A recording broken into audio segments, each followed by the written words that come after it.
So today we want to talk about. We're going to raise the question: is church attendance really necessary? We got pastors and first ladies. It's church. Of course it is. I mean, is it really? Well, let's get all of the terminology Necessary for what? Because necessary. Necessary to have necessary for what is the question? Well, let's get to all be of a Christian. The terminologies correct. One, we are the church. So the church is not a building. So it's a body of believers. The assembly is when we come together as the church. So we meet as the church and come together.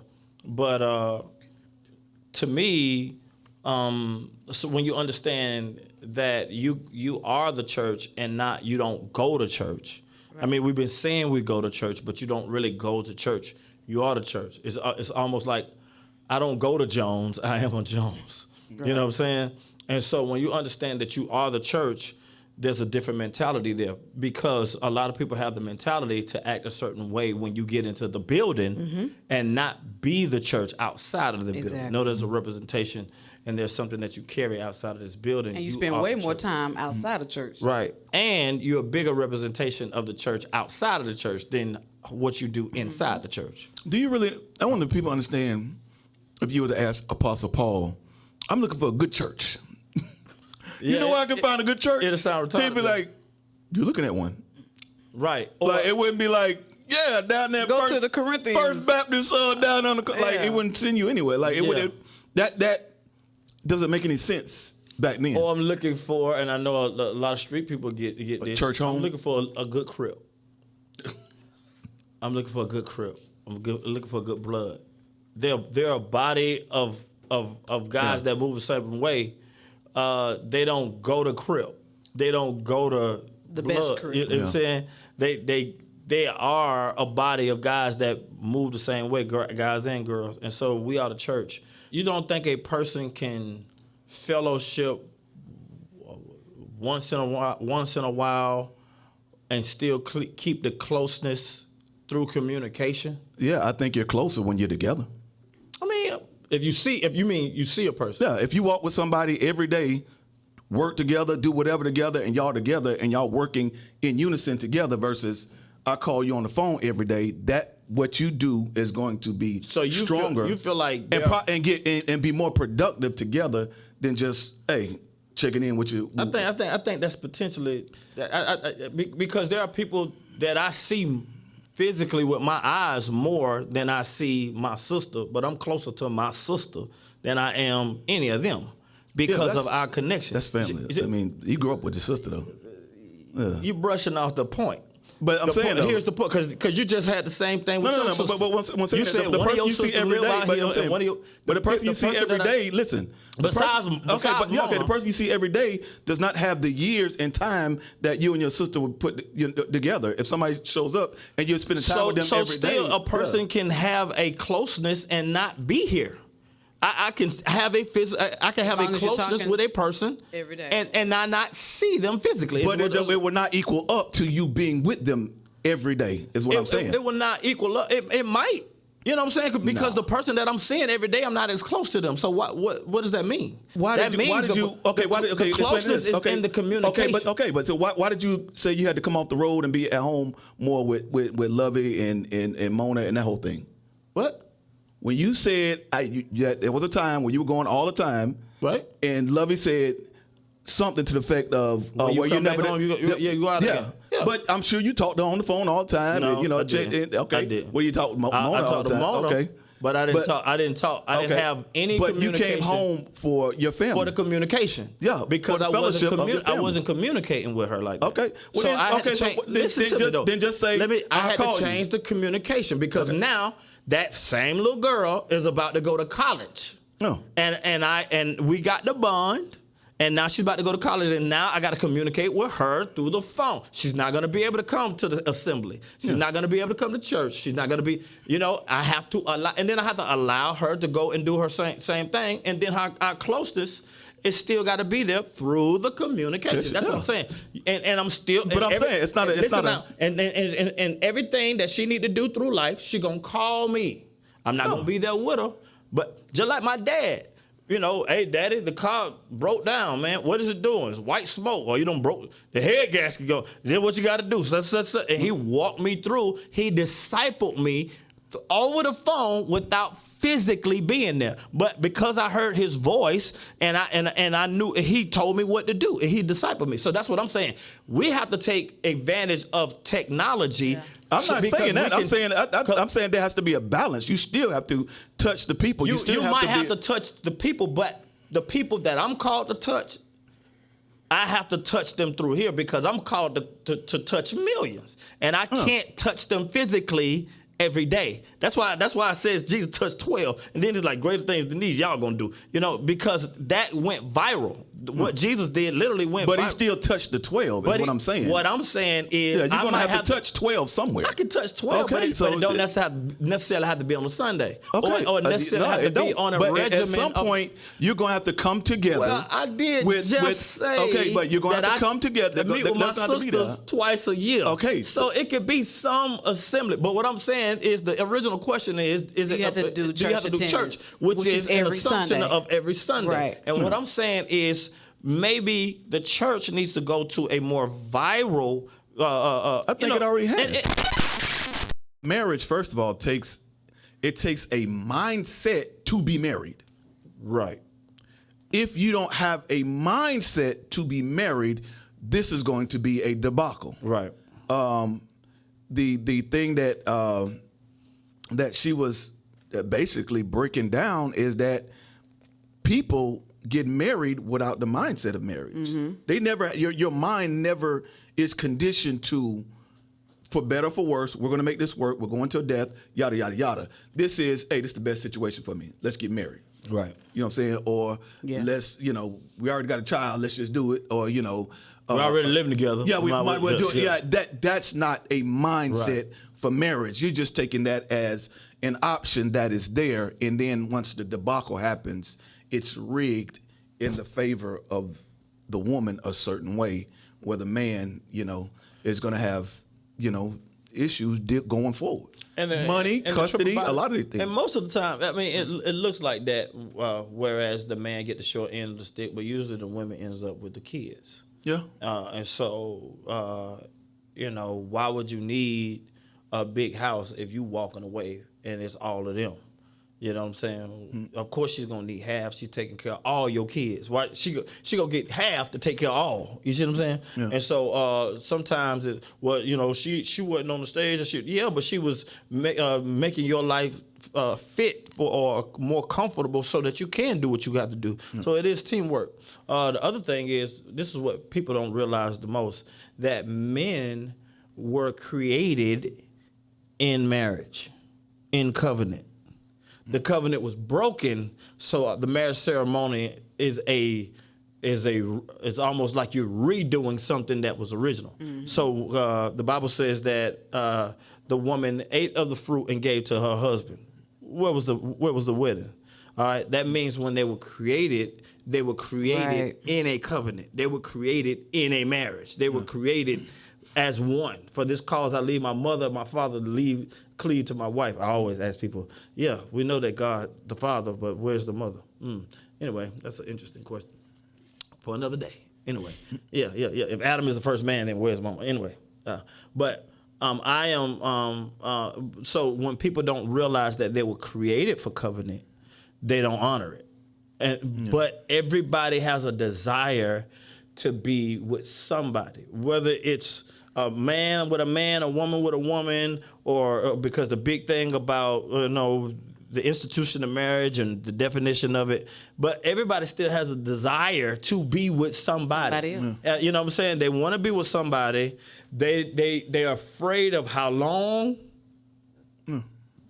to be with somebody. All right, well, do we have to say that it's forever? What's your past? Are you gonna cheat on me? Right. Are you gonna hurt me? Because that's the next thing is who I'm gonna be with, and are you gonna hurt me? Mm-hmm. Because I don't know why they don't tell people, gay people, that gay people hurt you too. Yeah. You get, when you get cheated on by another person, you think they're loyal. No, there's no loyalty in that. So they got to understand that people were made to be in relationships. Now, if you don't give to that relationship and you're selfish in that relationship, you'll never be fulfilled. We're going to be talking about should we trust our doctor's diagnosis? Wow. So it's automatic that you trust whatever the doctor says. Well, I mean, you trust them to do what they do, which is not be accurate all the time. Well, that's what we trust them to do. Yeah, like I trust you to miss the mark a few times. But yeah, there's wisdom in the multitude of counsel. So you want to get different perspectives about what's going on, but ultimately you gotta hear from God. Yeah, you want to know on what to do. Yeah, you want to know from people that have studied the body, their take on it. Right. So I know what to decree. Right. Like I would not known that I was pre-glaucoma if I didn't go to a specialist. I told you that though when you were driving. What? You told him he was pre-glaucoma? No, I ain't telling him he was pre-glaucoma. I was like, bruh, you need to wear your glasses. No. With him, it's not that he couldn't see. It's that he wouldn't wear his glasses when he driving. Like, bruh, wear your glasses. I understand on stage you want your swag. I don't need glasses to drive. No, I have no restrictions on my license. Well, they need to read.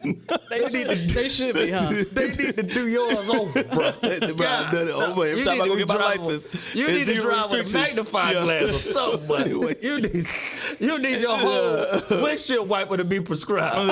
That's actually a good idea. That's your whole windshield wiper.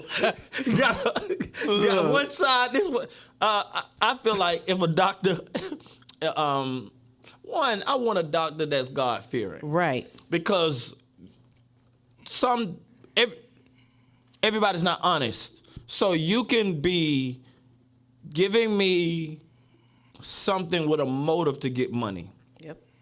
You can be trying to get me on a certain type of medicine. You could be so it's guaranteed that I come back. And a lot of times people equate a doctor with a priest, as far as the trust level.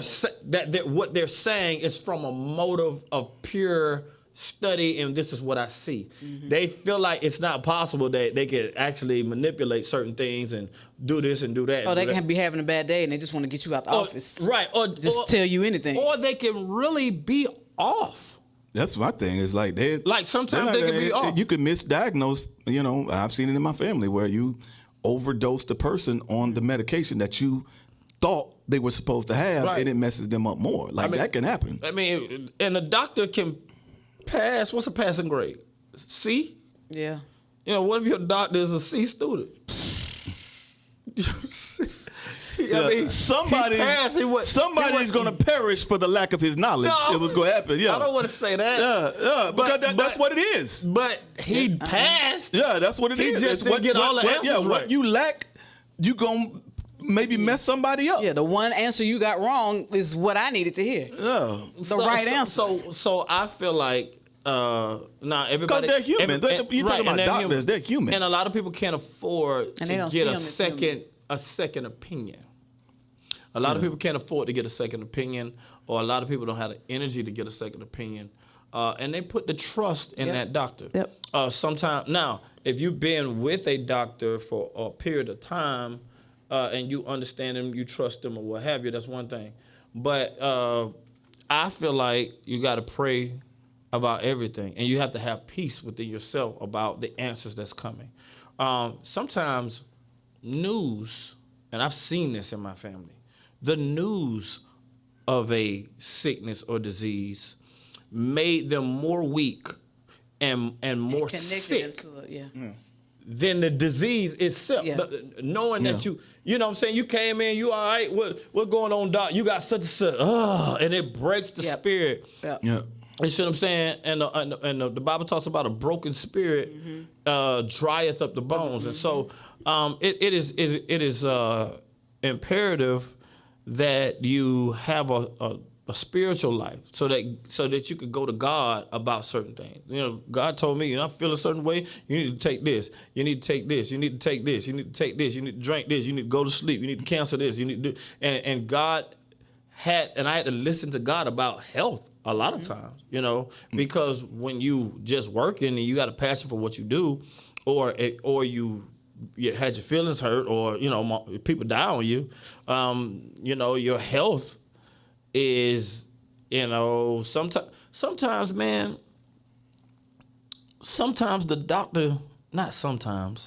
the doctor can't pull up unforgiveness. Right. He can't pull up, man, your heart just got broke. Oh, you stressed out. Oh, you stressed out. Not getting enough sleep. You're not getting sleep. Is they can't pull up the spiritual things. They can only pull up food, exercise.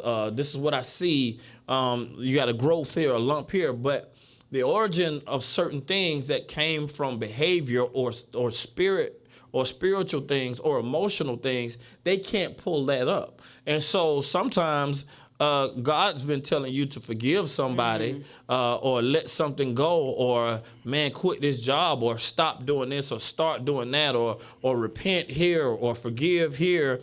Or break. I'm not sick though. I'm well. I'll break up this relationship. I'll break up this relationship, and sometimes we feel like, man, that's just something that I want to do. I don't want to do. I don't feel like doing. But don't think that your healing is connected to it. Once you've decided you want your child to be your friend, now you're worried about them liking you. That's right. And there's so much of parenting that has nothing to do with them liking you. So much of what you're going to have to teach them is counter to what they want. That's right. With a friend, you want them happy all the time. Yes. Your kids have to learn how to live in their unhappiness. They have to learn how to live with unfairness. And they have to learn it in their house. Their first bout of unfairness can't be at school, or when they're 30. That's good. Yeah, well, I agree. I want my house to be fair. Fair, but she's saying just being the best friend. Being the best friend. I don't think you need to be the best friend with now you could be friendly or to the child, but trying to be that best friend. There are people you see that in public trying to be their child too much, their child friend, and their child treat them like a friend. It's like you need to know I'm the adult, I am your parent. Yeah, right. But I am your best friend, or I'm your biggest advocate. Like, no, but it's not a friend. It might not feel friendly to you because I'm telling you not to eat that when your friend will tell you to eat that and you'll get sick. That's what she's saying. I need to, so I need to be able to tell you, but still, I'm telling you this because I love you more than anybody else on this earth. Yeah. So that's friendly. You know what I'm saying? That it might not be coming out. It might not be coming off to you, but it's friend. Child, it's still friend. It's still love. It's really love. It's just love because I'm gonna tell anybody the best thing possible, whether you like it or not. Like, bro, you got something in your nose, bro. Or bro, you stink, bro. You know what I'm saying? Or that's always something negative. You be like, bro, that's a good job you did yesterday. But I always do anything positive or negative. I'm gonna tell you. I'm gonna tell you. And so that's what it is. That's what a real friend is there for, to tell you good or bad the best way possible for you to live. You see what I'm saying? Like, bro, she ain't good for you. Or, bro, she the one. You know what I'm saying? All my friends, when Mona came around, but that's the one. As a friend, it's a suggestion. It's not a suggestion to my child. Right. That's the difference. It depends on your parenting style. Yeah. Like our parenting style is kind of similar. Yeah. So, I'm not suggesting you get out. No, you're gonna get out. Yeah. Everything. Like his friend could say, "Hey, you might want to get out. You might want to get out." And ain't no you might want to get out. No, you gonna get out. I tell everybody there's a silent now behind anything that I say. Actually, and sometimes it ain't silent, but there's a, and no matter what tone I say it in, you're like, baby, can you go get me some of the juice, some juice to drink now? You're like there's a now. That doesn't mean when you finish that it don't matter how I said it, and my kids know that no matter how polite daddy said it, if you don't do it, the next time he acts is gonna be with violence, and it might come with a bomb. You know what I'm saying? Yes. So now see, a friend can't do that. Right. Yeah. So, but the thing about it is the reason why the next one's gonna be violent because I'm trying to train you into listening to anybody the first time. Like, don't ignore and make my first request passive. Like, you know, don't ignore me or act like you can finish anything that you do. No. Whatever you're doing, whatever I said, move immediately up on your cue. So that means go now, get it now, move now. No matter how dead it is, if I say it light, it's the same passion. Yes. As me saying it in a loud way. No. It don't matter. It's gonna come across, and they move the same way. Like, baby, grab that thing for me. Yes. Go get them shoes from because they've forgotten or they've been passive, and when I came back, like, bruh, what I was asking you wasn't a suggestion. That wasn't for you to make up your mind or take your time. Right. I take everything from you. That's why I need to be. They need to know that. Yeah, but when it comes back like this that, is not a friend relationship. This is a parent where we're gonna have friendly moments, and I'm gonna step down and play, you know, Darth Vader and Star Wars with you or whatnot. But understand, when we done with this, you can't talk to me like that while we in this moment. Right. Like die, you know, whatever, you know what I'm saying? Okay, yeah, we just in this moment, you know. You can't, once this moment is done, back to, boy, go get in the tub. I'm gonna kill you. The friend time is over. Yeah, the friend time is over. Look here. That lifesaver gonna turn to a belt. I'm finna show you what the parents do.